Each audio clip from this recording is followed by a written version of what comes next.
Stability की जब मैं आपसे बात करती हूँ, एक अच्छी खासी एक कॉर्पोरेट लाइफ छोड़ करके, क्या कॉलिंग थी, क्यों किया आपने ऐसा, क्या लगा कि नहीं अब मुझे ये करियर छोड़ करके?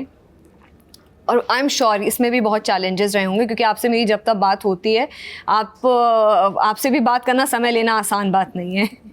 नहीं, अब मुझे लगता है जो द वर्ड स्टेबिलिटी इतना सोशल कंस्ट्रक्ट है ना, बट कंटेंटमेंट वो हमारा स्पिरिचुअल ट्रूथ होता है। हमें पता होता है हमें लाइफ में क्या करना है। मुझे लगता है ये हम सबको पता होता है कि हमें इवेंचुअली लाइफ में क्या करना है। मुझे ये बात बहुत ही छोटी उम्र में पता थी। मैं 5th क्लास में थी। मैं अपनी एक फ़ोल्डर सजा रही थी और मैं अपनी दादी के पास गई थी, तो मैंने उनसे पूछा इस पे क्या लिखूं। तो उन्होंने मुझे गीता का एक श्लोक सुनाया, कर्मण्येवाधिकारस्ते मा फलेषु कदाचन। वहीं से मुझे पता था कि मेरी लाइफ का गोल क्या होने वाला है, कि मुझे कर्म करने हैं अपने देश के लिए, अपने राष्ट्र के लिए, अपने लोगों के लिए, और मुझे उसके बदले में कुछ एक्सपेक्ट नहीं करना है।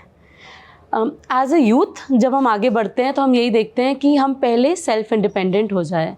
और जो मेरी फैमिली आई है वो it's a life long struggle. मेरे ग्रेट ग्रैंड पेरेंट्स पाकिस्तान जो अब बन गया वहाँ से यहाँ आए थे, दे वर रेफ्यूजीज़। मेरे ग्रेट ग्रैंड फादर की डेथ बहुत यंग एज में हो गई थी, तो मेरी ग्रेट ग्रैंड मदर अपने 4 बच्चों को और जितना संभाल सकती थी चीज़ें वो लेके भारत में आई, उन्होंने स्थापित किया। मेरे पिताजी ने अपना बिजनेस स्थापित किया धीरे धीरे। When my mom fail in love with my father, it was a love marriage. तो जब वो यहाँ आई तो मेरे फादर के पास कुछ था नहीं, एक छोटा सा रेंटल कमरा था जिसमें सब रहते थे। मेरी मॉम सिलाई का काम करती थी उनको सपोर्ट करने के लिए। तो हमें हमेशा से पता है कि you have to be independent. आप कुछ भी करना चाहेंगे, अगर आप मॉनेटरीली स्टेबल नहीं होंगे तो काम नहीं हो सकता। इसलिए जब मैंने MBA की तो मुझे पता था कि व्यवसाय करना है, और NBFCs were a very good option at that time, तो मैंने उससे काम शुरू किया। बट एक वो मैस्लोज हायरार्की ऑफ नीड्स हमने बचपन में पढ़ा होगा सबने। बेसिक्स चाहिए होते हैं, फिर थोड़ा प्यार मिल जाए हमें खुशी मिल जाती है, बट एक टॉप ऑफ द पिरामिड आपको मिलता है सेल्फ एक्चुअलाइजेशन। मुझे हमेशा से पता था कि अगर मुझे जीवन में कंटेंटमेंट चाहिए तो मैं अपने लिए कुछ करूँगी, मुझे उससे नहीं मिल सकती है। मुझे एक स्टेप आगे बढ़ना होगा। विदाउट पर्पस सक्सेस का कोई मायना नहीं है। और मुझे लगता है जो सिक्योरिटी का कॉन्सेप्ट है ना, हम महिलाओं को सिक्योरिटी के नाम पे थोड़ा कंटेनमेंट दिखा देते हैं कि जॉब में स्टेबल हो गए, सिक्योरिटी मिल गई, शादी कर लो अच्छी जगह पे, सिक्योरिटी मिल जाएगी, बच्चे कर लो, सिक्योरिटी मिल जाएगी। बट ये तो असल मायने में सिक्योरिटी है ही नहीं। असली सिक्योरिटी सेल्फ कन्विक्शन से मिलती है। आप अपना पर्पस समझ जाएंगे, आप लाइफ में सबसे ज़्यादा सिक्योर हो जाएंगे। तो मुझे हमेशा से पता था कि मेरा पर्पस सर्व करना है। मैं स्कूल में भी जब थी तो हमारे स्कूल में एक स्पेशल क्लास होती थी जहाँ पे मेंटली चैलेंज बच्चे पढ़ते थे। तो मैं स्कूल आधा घंटा पहले जाती थी और मैं गेट पे खड़ी होती थी। आई यूज़ टू वेट। उनके पेरेंट्स उन्हें गेट पे ड्रॉप करते थे, मैं उन्हें क्लास तक ड्रॉप करके आती थी, फिर अगले को लेने आ जाती थी, असेंबली में उन्हें साथ लेके जाना। और ये आई एम श्योर यहाँ जितनी महिलाएं बैठी हैं ना, ये जो एक मदरली फीलिंग, दूसरे का ध्यान रखना, ये हमारे अंदर इनबिल्ट होता है। तो मेरे अंदर भी हमेशा से था। और जब मुझे डर नहीं लगा जॉब छोड़ते हुए, अपनी कंपनी को छोड़ते हुए, मुझे रादर क्लैरिटी मिली कि मैं जिस राह पे जा रही हूँ वो सही राह है। ऑफ कोर्स समाज क्वेश्चन करता है, and when you are a girl, when you are unmarried and when you are so young, तो आपको ऐसे ही क्वेश्चन किया जाएगा कि इतनी जल्दी रिटायरमेंट के बाद सेवा की जाती है, अभी थोड़ी सेवा की जाती है। तो ये क्वेश्चन तो मिलते ही मिलते हैं। बट मेरी क्लैरिटी हमेशा से थी कि मुझे सर्व करना है। और आई वॉज़ वेरी लकी क्योंकि मेरे परिवार ने बहुत लंबा सहा है, तो उन्होंने भी बचपन से मुझे यही भाव सिखाया है कि कैसे हमें शेयर करना है, कैसे हमें दूसरों के लिए करना है। तो मैंने बचपन से, मेरे पिताजी ने एक स्कूल शुरू किया था पानीपत में मेरी दादी माँ के नाम से, तो मैं बचपन से वहाँ जाती थी, वहाँ बस्ती के बच्चों के साथ समय बिताती थी, मुझे खुशी वहाँ से मिलती थी। मेरा दिन ख़राब हो रहा हो और मैं उन बच्चों के साथ थोड़ा समय बिता लूँ, वो मेरे साथ हंस खेल लें, कोई मुझे हक कर दे बच्चा, there is not a better moment. उससे ज़्यादा खुशी नहीं मिल सकती। मैं बैग ख़रीद लूँ, मैं शॉपिंग कर लूँ, मैं मूवी देख लूँ, इससे थोड़ी मुझे खुशी मिलेगी। खुशी तो हमें उसी से मिलेगी जब हम किसी और के लिए कुछ करते हैं। तो ये क्लैरिटी मुझे हमेशा से रही है। आपके एक्सपीरियंस में एम्पावरमेंट कैसे आता है वृंदा जी? पॉलिसी फ्रेमिंग से या फंडिंग से या माइंडसेट के शिफ्ट से? किसी एक चीज़ से एम्पावरमेंट नहीं आता है, तीनों के कॉम्बिनेशन से एम्पावरमेंट आता है। पॉलिसी डायरेक्शन दे सकती है, फंडिंग इनेबल कर सकती है एम्पावरमेंट को, बट अगर सही माइंडसेट नहीं होगा तो एवरीथिंग इज़ अ वेस्ट। मैं शायद इंडिविजुअल सक्सेस पे फोकस कर सकती हूँ, बट अगर मेरा माइंडसेट ठीक होगा तो मैं सोसाइटल अपलिफ्टमेंट की बात करूँगी। ये एक डिफरेंस है। अभी जब हम विमेन इश्यूज़ पे भी बात कर रहे हैं तो हम बार बार यही कह रहे हैं कि शायद मेन सपोर्ट नहीं कर रहे हैं, बट जब मैं ग्राउंड पे होती हूँ तो मुझे तो उल्टा लगता है। मुझे ऐसा लगता है कि रेजिस्टेंस शायद विमेन की तरफ से ज़्यादा आती है, और शायद उनकी गलती नहीं है। काफ़ी लंबे समय तक हम एक घर के अंदर बंधे रहे, हमने बात की हज़ारों सालों की, उस वजह से भी, इन वजह से हम लोगों को बाहर की दुनिया देखने को ही नहीं मिली। पर आज की जो यंगर जनरेशन है वो बाहर की दुनिया देख रही है, तो वो थोड़ा वेस्टर्न आइडियोलॉजी को फॉलो करती है। जो फेमिनिस्ट मूवमेंट हम लोग फॉलो कर रहे हैं, ये मूवमेंट वहीं से आती है, बट हम ये नहीं समझ पा रहे कि उनके यहाँ पे क्यों हैं। There is a need for them to do it. उनके यहाँ तो महिला को फर्स्ट सिनर कह दिया गया है अर्थ पे। एडम ईव की कहानी हम सुनते हैं, ईव ने वो सेब खा लिया लालच में, वो तो फर्स्ट सिनर बन गई। तो उनके यहाँ तो महिला को हमेशा से पनिश किया जा रहा है, पर हमारे यहाँ तो कभी ये सिस्टम ही नहीं था। शायद विश्व में कोई इकलौती ही ऐसी संस्कृति होगी जहाँ पे रानी महारानियाँ तो छोड़िए, राजमाताओं का कॉन्सेप्ट है। हमारे यहाँ राजपिता का तो कॉन्सेप्ट कभी नहीं आया है। तो महिलाएं हमेशा से गाइडिंग फोर्स रही हैं यहाँ पे।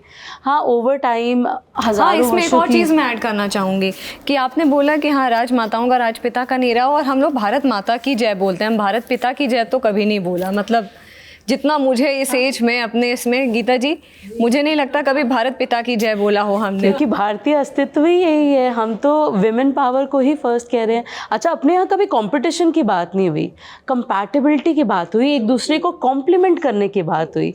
हम अर्धनारीश्वर के रूप को पूज रहे हैं।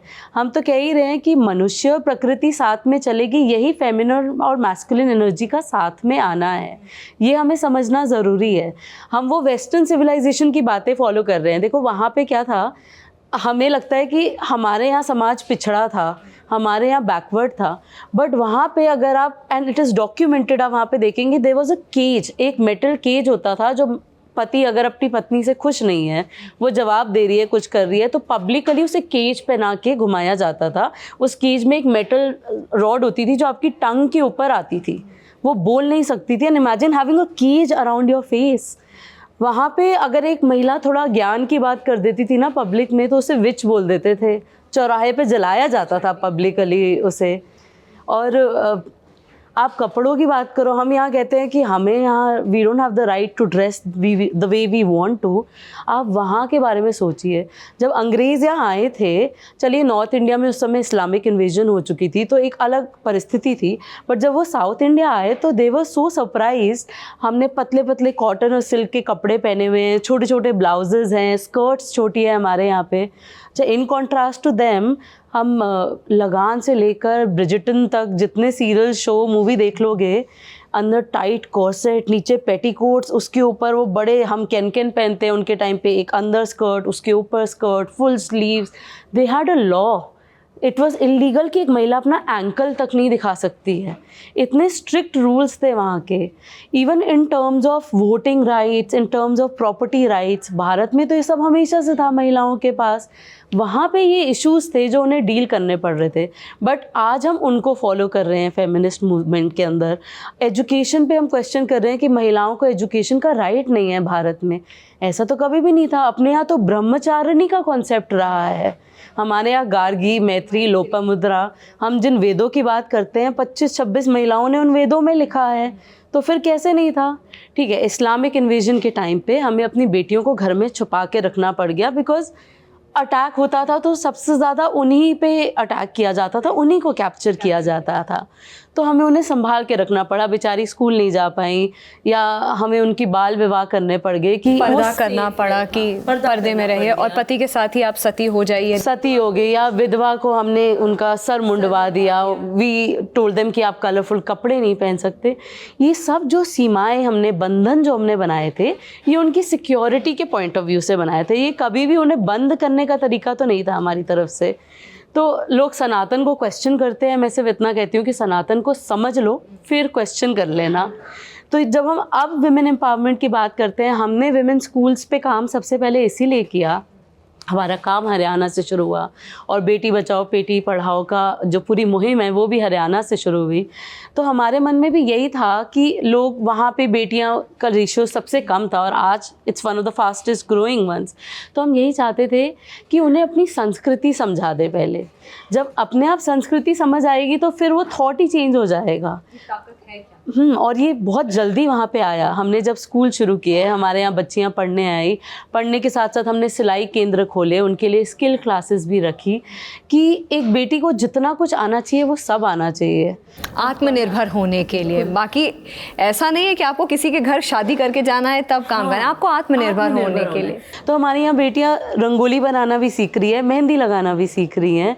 और आप देखिए, ये ऐसे प्रोफेशंस हैं जो कभी आउट ऑफ ट्रेंड नहीं जा सकते। एआई मेहंदी लगाना नहीं टेक ओवर करेगा। तो अभी भी जब करवा चौथ होता है या कोई त्यौहार होता है तो हमारे स्कूल की बेटियों को रोटरी क्लब इनवाइट करता है कि आप आइए और मेहंदी लगा के जाइए। They earn in lakhs in a night just mehndi लगा के। ये प्रोफेशंस इंपॉर्टेंट है। और फिर हमने रियलाइज़ किया कि ये जो अंत्योदय का विज़न आप और मैं लेके चल रहे हैं, ये और भी बहुत से लोगों के मन में है, और वो लोग भी साइलेंटली ग्राउंड पे काम किए जा रहे हैं। हम एक स्कूल से दूसरे तीसरे स्कूल पे हम पहुँचे, हमने जम्मू कश्मीर में स्कूल बनाए, हमें जम्मू कश्मीर में भी ऐसे कई लोग मिले जो साइलेंटली काम कर रहे हैं। तो हमारे मन में आया कि जब इतने लोग काम कर रहे हैं राष्ट्र के लिए, तो उन्हें एक प्लेटफॉर्म क्यों ना दिया जाए, उनके काम में हम क्यों ना किसी तरह से कंट्रीब्यूट करें।